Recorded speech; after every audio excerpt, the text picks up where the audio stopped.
पवन सिंह आज भोजपुरी के मोहम्मद रफी जरूर बने, बाकी पारिवारिक जीवन वहाँ के खुश नहीं, पारिवारिक जीवन वहाँ के नहीं मिला।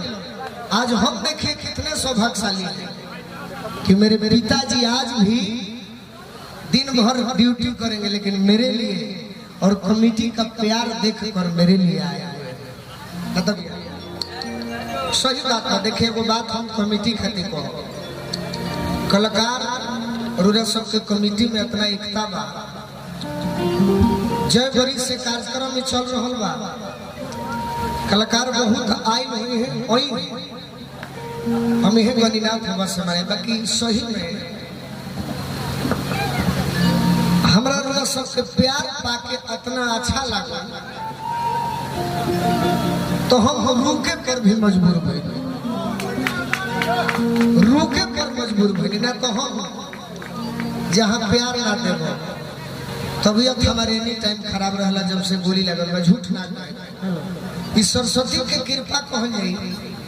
परिवार खातिर हम ना कहें कि हमारे ही से परिवार चलता। हमारे पिताजी खुद पोस्ट ऑफिस में बैठे, माताजी शिक्षिका है, तो हम ना भी रहो तो कोनो बात नहीं है, लेकिन हम जितना भी गीत गाई हम उतने चाहिए कि हमारा इला से कमेटी और आज के श्रोता बस खुश रहे और दिल में रखे। ये से हम रुके बने रुपया, हम रुपया के वैल्यू ना दी। हम इतने जान गई बनी कि ना कुछ लेके आई बनी और ना कुछ लेके जाए।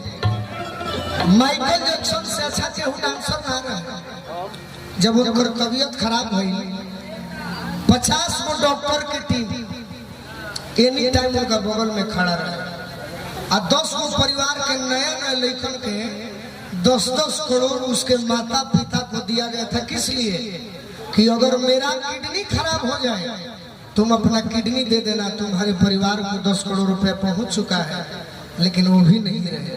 तो जीवन में हम ऐसा ही कर्म करके जाना चाहते हैं कि कुछ हो ना हो, गीत संगीत ढेर हिट मत होखे, बाकी जहिया मौत होखे तो पूरा संझौली के भाई लोग हमारा लाश पर जाके गंगाजल पियावे तो हमारा खुशी हुई। पवन सिंह आज भोजपुरी के मोहम्मद रफी जरूर बने, बाकी पारिवारिक जीवन वहाँ के खुश नहीं, पारिवारिक जीवन वहाँ के नहीं मिला। आज हम देखिए कितने सौभाग्यशाली हैं कि मेरे पिताजी आज भी दिन भर ड्यूटी करेंगे, लेकिन मेरे लिए और कमेटी का प्यार देखकर मेरे लिए आया। न तो कोनो गाय का पिताजी के देखो था तो यह बात बा कमेटी के बड़ा हम धन्यवाद दे, आभारी बने। एगो बात जरूर बा, व्यवहार को तो केहू आज, बाकी हमारी जब जरूरत पड़े 24वां घंटा 16वां घड़ी तो खोज ले गायक बन के ना एगो छोट भाई बन के जरूर साथ दे।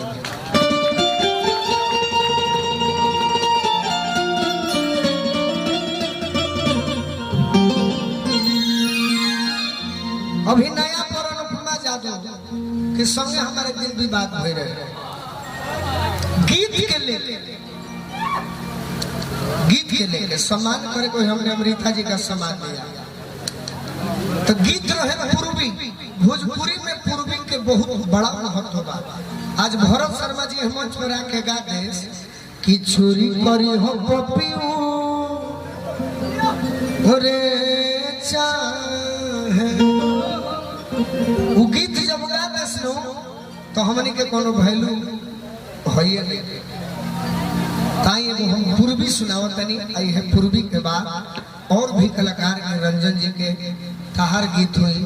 एगो हम अपना मित्र के भी गीत हम सुन ना सके, हम आग्रह करब कि तहार गीत होके के चाहे, हमारा आग्रह। कह धरी